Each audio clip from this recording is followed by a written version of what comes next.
So, hello dear students. আজি কেটামান numericals চাও চোৱাচোন এটা ফাৰ্স্ট question number 1 চোৱা question number 1 টো পঢ়িলো পজ কৰি পঢ়িলবা দুটা চাৰ্জ দিয়া আছে এটাৰ ম্যাগনিটিউড ইমান কুলম SI ইউনিটত দিয়া আছে are located 15 cm apart ঠিক আছে দুটা চাৰ্জৰ মাজৰ distance at what point on the line joining ঠিক আছে the two charges the electric potential is 0 take the potential at infinity to be 0 এই পইণ্টৰ বিশেষ তেনেকুৱা কাম নাই এতিয়াৰ কাৰণে ঠিক আছে এতিয়াৰ কাৰণে এই পইণ্টৰ বিশেষ তেনেকুৱা কাম নাই because আমি অলৰেডি potential at infinity 0 লৈ পেলাই আমি গোটেইখিনি বস্তু ডিৰাইভ কৰিছো সো ঠিক আছে এতিয়া ফাৰ্স্টতে চাও সাপোজ এটো এটা চাৰ্জ q1 এই চাৰ্জটো কাৰণে r ডিসটেন্স দূৰত এটো এটা পইণ্ট p বুলে কও p is at a distance of r from this charge q1 at a distance r from this charge q1 what is the potential at point p কিমান হয় kq1 divided by r this is the potential at a point due to a point charge ঠিক আছে this is the formula আৰু তোমালোকে জানা k এর ভ্যালুটো হয় 1/4 pi epsilon naught okay ঠিক আছে যাৰ ভ্যালুটো হয় 9 into 10 power 9 1/4 pi epsilon naught এর ভ্যালু হয় 9 into 10 power 9 okay so ইয়াতে খালি ইয়াতে দুটা চাৰ্জ দিয়া আছে সো দুটা চাৰ্জৰ কাৰণে কেনেকৈ হয় এটা চাৰ্জৰ কাৰণে হেতু পইণ্টত পটেনশিয়ালটো উলোৱা তাৰ পিছত আমি জানো potential is a scalar quantity so তাক এলজেব্ৰাইক্যালি এড কৰি দিয়া v1 + v2 কৰি দিয়া you will get the potential at that point খালি এটো পইণ্ট মাইন্ডত ৰাখিব লাগিব কি পটেনশিয়াল যদি চাৰ্জটো পজিটিভ হয় you will get পজিটিভ যদি চাৰ্জটো নেগেটিভ হয় you will get নেগেটিভ ঠিক আছে that is potential যোনটো ফৰ্মুলা kq/r ইয়াতে q2 with sign বহাব লাগিব যদি পজিটিভ চাৰ্জ হয় তেতিয়াহলে পটেনশিয়ালৰ ভ্যালুটো পজিটিভ আহিব যদি নেগেটিভ চাৰ্জ হয় তেতিয়াহলে পটেনশিয়ালৰ ভ্যালুটো নেগেটিভ আহিব ঠিক আছে ওকে এতিয়া এই কোৱেশ্চনটোত আমাক কোৱা আছে এটো এটা চাৰ্জ আৰু এটো এটা চাৰ্জ q1 আৰু q2 এই চাৰ্জটো জয়েন কৰা লাইনটো হয় এটো সো এই লাইনটোত কোনটো পইণ্ট হ'ব যত পটেনশিয়াল 0 হ'ব সো প্লিজ এই ওয়ার্ডটোত অকমান ভালকে চাবা লাইন জয়েনিং দা টু চার্জেস সো ইয়াতে কোৱা নাই কি এই q1 আৰু q2 মাজতে হ'ব বুলে এইখিনি জায়গাতে হ'ব বুলে কোৱা নাই কিন্তু ঠিক আছে line joining anywhere in the line joining the charges ঠিক আছে সো ফার্স্ট কথাটো মোক কোৱা যদি দুইটাই পজিটিভ চার্জ হয় q1 ও পজিটিভ q2 ও পজিটিভ তেতিয়া হলে এই লাইনটোত কিবা এটা পইণ্ট পাবা নেকি যত পটেনশিয়ালটো 0 হ'ব কেতিয়াও নাপোৱা বিকজ যদি দুইটাই পজিটিভ হয় potential due to first charge is also positive potential due to second charge is also positive যদি দুইটাক যদি প্লাস কৰা কেতিয়াও 0 নাপোৱা right but at the same time যদি চাই লোৱা এই দুটা চাৰ্জ যদি নেগেটিভ হয় তেতিয়াহলে পাবা নেকি এটো এটা নেগেটিভ চাৰ্জ এটো এটা negative charge so potential due to first charge is going to be negative potential due to second charge is also going to be negative দুইটাক প্লাস কৰিলে কেতিয়াও 0 পাব নোৱাৰে so 0 কেতিয়া পাম যদি এটা পজিটিভ চাৰ্জ থাকে আৰু এটা নেগেটিভ চাৰ্জ থাকে তেতিয়াহে এটো পসিবল ঠিক আছে এই কোৱেশ্চনটোত এই পইণ্টটো স্যাটিসফাই হ'বই লাগিব নহলে এই কোৱেশ্চনটো ফ্ৰেমে কৰিব নোৱাৰে সো আমাৰ সোৱা এটা পজিটিভ চাৰ্জ দিয়া আছে এটা নেগেটিভ চাৰ্জ দিয়া আছে দ্যাটস ওয়াই এটোত আমি কৰিব পাৰো সো এটো সলভ কৰা আগতে মোক এটো কথা তোমালোকক কৈ ল'ব বিচাৰিছো কি এনেকুৱা যেতিয়া দুটা চাৰ্জ থাকে এটা পজিটিভ এটা নেগেটিভ আৰু পটেনশিয়ালটো 0 বুলে কয় তেতিয়াহলে দুটা পইণ্টত হ'ব ফাৰ্ষ্ট পইণ্টটো Q1 আৰু Q2 চাৰ্জৰ মাজত আহিব এইখিনিত ক'বাত এনেকুৱা এটা পইণ্ট হ'ব য'ত পটেনচিয়েলটো 0 হ'ব আৰু নেক্সট এই দুটাৰ ভিতৰত Q1 আৰু Q2ৰ ভিতৰত যাৰ ম্যাগনিটিউডটো সৰু হয় Q1 আৰু Q2ৰ ভিতৰত সাপোজ এটা যদি মই Q1 টো 3 * 10⁻⁸ লৈ লওঁ আৰু Q2 টো -2 * 10⁻⁸ লৈ লওঁ এই দুটাৰ ভিতৰত সৰু কোনটো সো মাইনাসটো পাহৰি যোৱা মাইনাসটো এটো তাৰ পোলাৰিটি বুজাই আছে চাৰ্জটো মই জাস্ট ম্যাগনিটিউডৰ কথা কৈছো 3 * 10⁻⁸ আৰু 2 * 10⁻⁸ এটো ম্যাগনিটিউডটো হয় এই দুটাৰ ভিতৰত সৰু যোনটো তাৰ পিনে এটা পইণ্ট থাকিব দ্যাট ইজ এ পিনেও এটা পইণ্ট থাকিব য'ত পটেনচিয়েলটো 0 হ'ব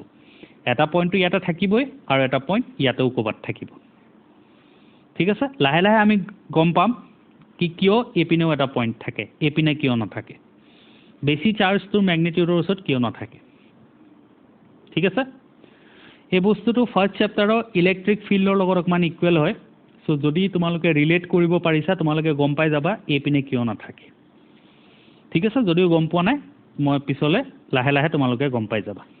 সো এতিয়া মই কি ক'লো দুটা পইণ্ট থাকিব এটাটো মাজত আহিব আৰু এটা সৰু চাৰ্জটোৰ পিনে সৰু মানে এই মাইনাস সাইনটো নহয় মাইনাস সাইনটো অতৰাই প্লাই অনলি ম্যাগনিটিউডটো যদি চোৱা 2 * 10⁻⁸ টো সৰু হয় সো ইয়াৰ সাইডেও এ পিনেও এটা পইণ্ট থাকিব ইয়াতে কোনবা এটা পইণ্ট থাকিব য'ত পটেনচিয়েলটো 0 হ'ব সো মই এটা কেস 1 আৰু কেস 2 কে ডেসক্ৰাইব কৰিম ঠিক আছে কেস 1 এণ্ড কেস 2 সো এটো মোৰ ফাৰ্স্ট কোৱেশ্চনটো আছিল এটা সলিউশনটো কেস 1 কি লৈ আছো চাৰ্জ Q1 চাৰ্জ Q2 পইণ্টটো মই মাজত লৈ আছো পইণ্ট M কেনেকৈ লৈ আছো পইণ্ট M টো point M is at A distance of x from Q1 মাজৰ ডিসটেন্সটো 0.5 বুলে কৈ দিছে সো যদি এইখিনিলৈকে x এইখিনিলৈকে হৈ যাব 0.15 minus of x next এইটো point the potential at M due to charge Q1 এই Q1 চাৰ্জটো কাৰণে ইয়াতে কিমান পটেনচিয়েল আছে সো কি হ'ব হেতু মই V1 বুলে লিখিছো V1 = K Q1 divided by R distance to কিমান AM AM of value to x so next line of x বুলে বহাইছো so V1 or expression মই এটো পালো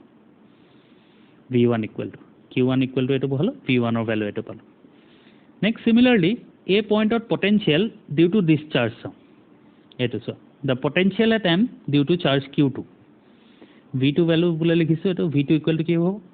K Q2 divided by BM ইয়াতে এটো distance BM of value 0.15 minus of x Q2 value minus of 2 * 10⁻⁶ এই V2 টো যেতিয়া minus চাৰ্জটো যেতিয়া মাইনাস মই মাইনাস সাইনটো লৈ আছো সো ঠিক আছে সো V2 লিখিলো এটা মুক্ত টোটাল পটেনচিয়েলটো 0 লাগে সো মই এটা মানি ল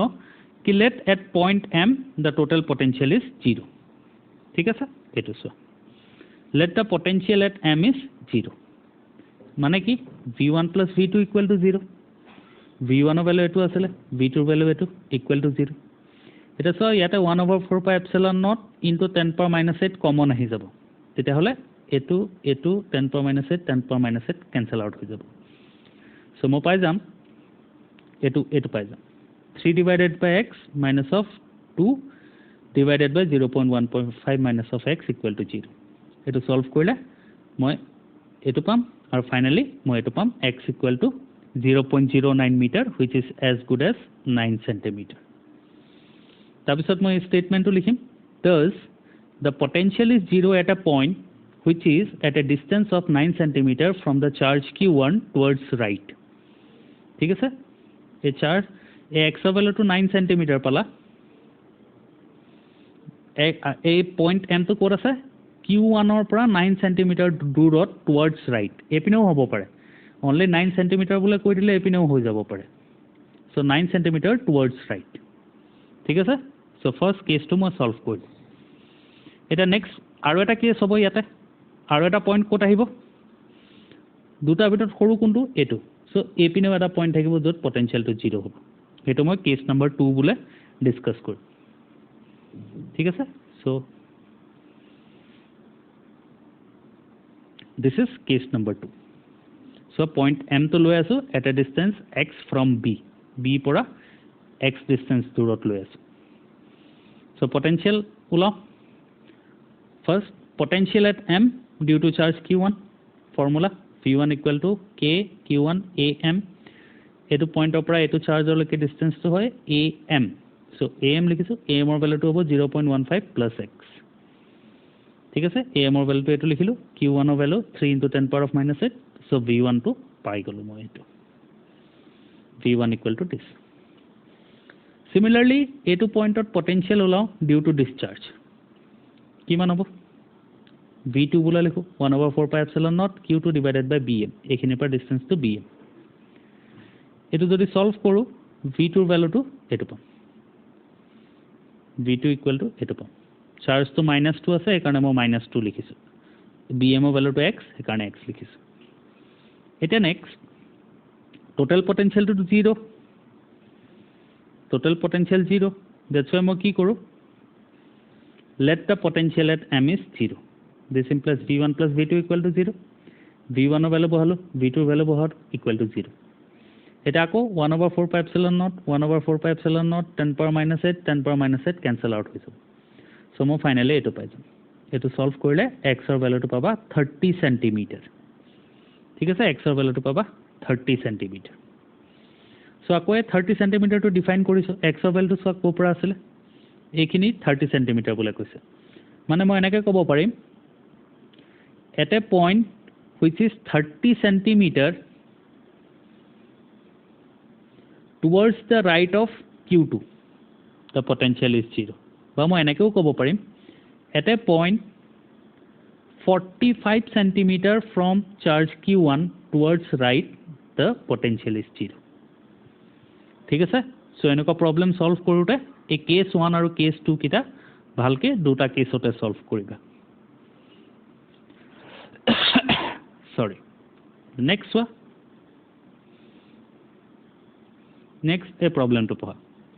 এইটো question number 2. ঠিক আছে, এই ডায়াগ্ৰামটো দিয়া নাছিলে, ডায়াগ্ৰামটো মই তোমালোকক আঁকি দেখাইছো। ঠিক আছে, ক্লিয়াৰ? কোৱেশ্চনটো পজ কৰি পঢ়িলো। ওকে, মই সলিউশনত যাওঁ। এইটো চোৱা, মই ডায়াগ্ৰামটো আঁকি ললো। মোক এই কোৱেশ্চনত কি গিভেন আছে? স্কোয়াৰ বোলে গিভেন আছে।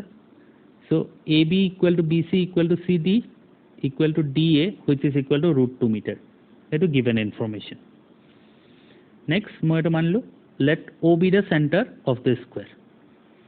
এতিয়া এই ট্ৰায়াঙ্গলটোত মই যদি পাইথাগোৰাছ থিওৰাম লগাও, মই কি পাম? BD square equal to BC square plus CD square in triangle BCD. BC আৰু CD ভ্যালু জানো, BC আৰু CD ভ্যালু জানো। Substitute কৰো, মই BD equal to 2 meter পাম। মানে এই diagonal to 2 meter বুলে পাম। এতিয়া এটা স্কোয়াৰৰ এটা প্ৰপাৰ্টি আছে কি both the diagonals are equal. ঠিক আছে, এটো স্কোয়াৰৰ প্ৰপাৰ্টি হয়। এটো এটা স্কোয়াৰ হলে diagonal A2 আৰু A2 ইকুৱেল হ'বই হ'ব। আৰু নেক্সট কি, এটো diagonale এটোক ইকুৱেলি বাইসেক্ট কৰে আৰু এটো diagonale এটোক ইকুৱেলি বাইসেক্ট কৰে। যেহেতু দুইটা ইকুৱেল আৰু বাইসেক্ট কৰি আছে, মই ক'ব পাৰো এইবিলাক সব ইকুৱেল হয়। This is the property of A square. ঠিক আছে, সো এটো ইয়াতে লিখি থৈছো। The diagonals of a square are equal and bisect each other. ঠিক আছে, সো BD ৰ ভ্যালু যদি 2 হয়, BO আৰু OD ইকুৱেল 1 1 হ'ব। আৰু যদি BD 2 হয়, ACও 2 হ'ব আৰু AO আৰু OC সব 1 হ'ব। ঠিক আছে, সো হেতু মই নেক্সট লিখি লৈছো। চোৱা, AO equal to OC equal to BO equal to OD, which is equal to 1 meter. Next, the potential at O is given by, potential to কেনেকৈ ওলাম এতিয়া? এটো চাৰ্জৰ কাৰণে পইণ্ট O potential to বিচাৰো, এটো চাৰ্জৰ কাৰণে পইণ্ট O potential বিচাৰিম, এটোৰ কাৰণে উলিয়াম, এটোৰ কাৰণে এটো পইণ্টত উলিয়াম, এটোৰ কাৰণে এটো পইণ্টত উলিয়াম। তো গুটেকিটা এড কৰিম। এটো যদি মই V1 বুলে কওঁ, এটো এটোৰ কাৰণে তো V2, এটোৰ কাৰণে তো V3, এটোৰ কাৰণে তো V4, তেতিয়ালে গুটেকিটা প্লাস হ'ব। ঠিক আছে, সো মই কি কৰো, total potential V equal to এনেকৈ চোৱা 1/4 pi epsilon naught Q1 by AO, 1/4 pi epsilon naught Q2 by BO, 1/4 pi epsilon naught Q3 by CO, 1/4 pi epsilon naught Q4 by DO। আৰু যিহেতু আমি জানো AO equal to BO equal to CO equal to DO হয় so মই ইয়াতে গোটেইকেইটা value 1 হয় equal হয় আৰু 1 হয় সো সাবস্টিটিউট কৰাৰ পিছত 1/4 পাই এপসিলন নট কমন ললে এটো পাই যাবা এটা Q1 Q2 Q3 Q4 এর ভ্যালু মাইক্রো কুলম্বত দিয়া আছে so micro coulomb to coulomb conversion জানা তোমালোকে 10⁻⁻6 কুলম্ব হয় সো সাবস্টিটিউট কৰো Q2 to minus দিয়া আছিলে Q4 to minus দিয়া আছিলে সো মাইনাসত সাবস্টিটিউট কৰিছো সলভ কৰিলে এটো ৰিজাল্ট পাবা তোমালোকে ঠিক আছে ওকে নেক্সট এটো সোৱা এটো কোৱেশ্চন নম্বৰ 3 পঢ়িলো পজ কৰি এই ডায়াগ্ৰামটো দিয়া নাছিলে ডায়াগ্ৰামটো মই আঁকি লৈছো পজ কৰি পঢ়িলো তোমালোকে আচ্ছা সো ইয়াতে কি কৈছে কোঅৰ্ডিনেট 0,0, a মানে মই এটো z এক্সিস লৈ লৈছো ইয়াতে এনেকুৱা পইণ্ট হ'ব 0,0, a আৰু b ৰ কোঅৰ্ডিনেটটো 0,0, a এটো পইণ্ট এটো কোঅৰ্ডিনেটত এটা চাৰ্জ -q ৰাখা হৈছে এটো কোঅৰ্ডিনেটত এটা চাৰ্জ +q ৰাখা হৈছে এতিয়া নেক্সট আৰু এটা পইণ্ট আছে p 7,0,0 মানে মই এটো x এক্সিস লৈ লৈছো এটো হ'ব 7,0,0 আৰু q এটা পইণ্ট দিয়া আছে -3,0,0 এটো সো মই কোঅৰ্ডিনেটটো আঁকি ললো এটো 3D এক্সিস হ'ব দেই 3 ডাইমেনশনাল x y z তিনটা কোঅৰ্ডিনেট দিয়া আছে মানে this is a 3 dimensional problem but আমাক 3 ডাইমেনশনাল নালাগে আমাৰ দুটা এক্সিসতে হৈ যাব y এক্সিসৰ আমাৰ কোনো কাম নাই ইয়াতে y টো বিচাৰিলে তোমালোকে এনেকে y টো আঁকি ল'ব পাৰা ঠিক আছে এটা সচন কি মই ক'ব পাৰো এই পইণ্ট P আৰু পইণ্ট Q এই -q আৰু +q এটা ডাইপোল বনাই আছে সো P আৰু Q এইকিটা পইণ্ট কি মই ক'ব পাৰো নে P and Q are equatorial points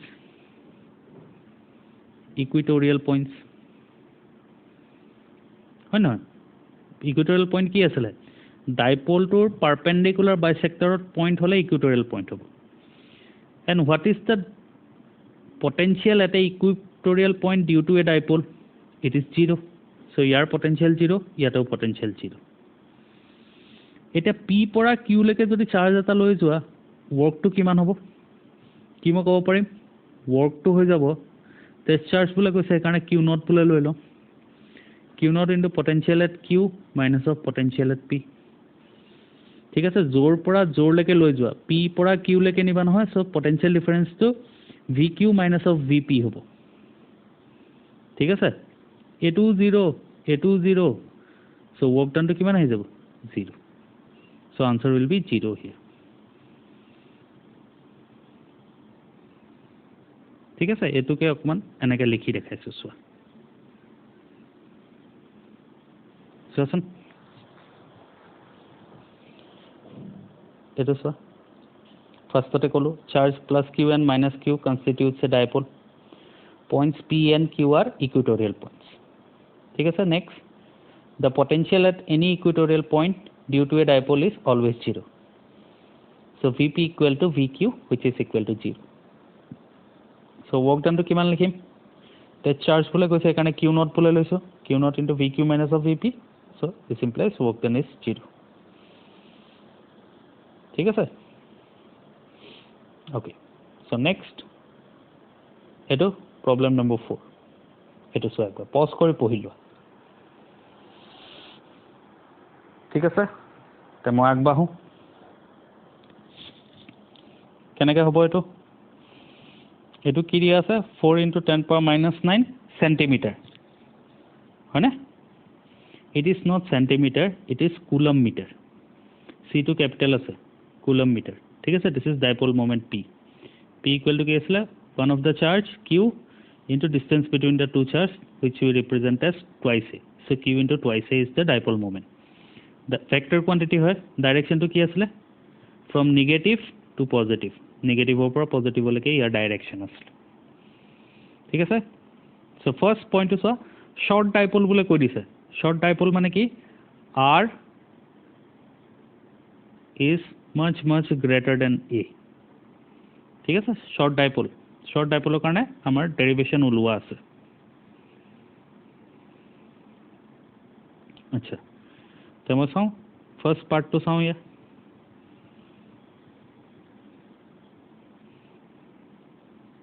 এইটো চোৱা গিভেন আছে পি ভ্যালুটো গিভেন আছে ডাইপল মোমেন্ট ফাৰ্ষ্টটো কাৰণে আৰ ৰ ভ্যালুটো গিভেন আছে সো কি কৰিছিলে এটো মাইনাস কিউ এটো প্লাস কিউ এটো সেন্টাৰ অফ দ্য ডাইপল ইয়াৰ পৰা r ডিসটেন্স দূৰত এটা পইণ্ট আছে m বুলে কওঁ what is the potential at this point m এই ডেৰিভেশনটো আমি উলাই থৈছিলো for a short dipole it is 1/4 pi epsilon naught p by r square আহে please remember what is r r is the distance from the center of the dipole to that point ঠিক আছে এইখিনি পৰা এইখিনিলৈকে নহয় কিন্তু center of the dipole পৰা এটো পইণ্টৰ লৈকে ডিসটেন্সটো হয় r কোৱেশ্চনত এটোৱে গিভেন আছে আমাৰ center of the dipole পৰা r ভ্যালু গিভেন আছে সো সাবস্টিটিউট কৰা ভ্যালু কিটা এটো তো শৰ্ট ডাইপোলৰ কাৰণে direct formula you'll get the answer 400 volt আৰু যদি নেক্সট তো চোৱা নেক্সট তো কৈ আছিল এটো dipole minus q plus q this is the center of the dipole ইয়াৰ পৰা এটো পইণ্টত which is at a distance of 0.3 meter কোৱেশ্চনত given আছে এটো পইণ্টত potential কিমান এটো তো ইকুৱেটৰিয়েল পইণ্ট হৈ গল ইকুৱেটৰিয়েল পইণ্টত potential কিমান হয় always 0 for a dipole ঠিক আছে আৰু থাৰ্ড টো আছে potential at any point যি কোনো এটা পইণ্টত যদি চাওঁ কেনেকৈ ওলাইছিল ফৰ্মুলাটো মনত আছে এটো electrostatic potential and capacitance video number 3ত এটো দিয়া আছে বস্তুটো এই ডেৰিভেশনটো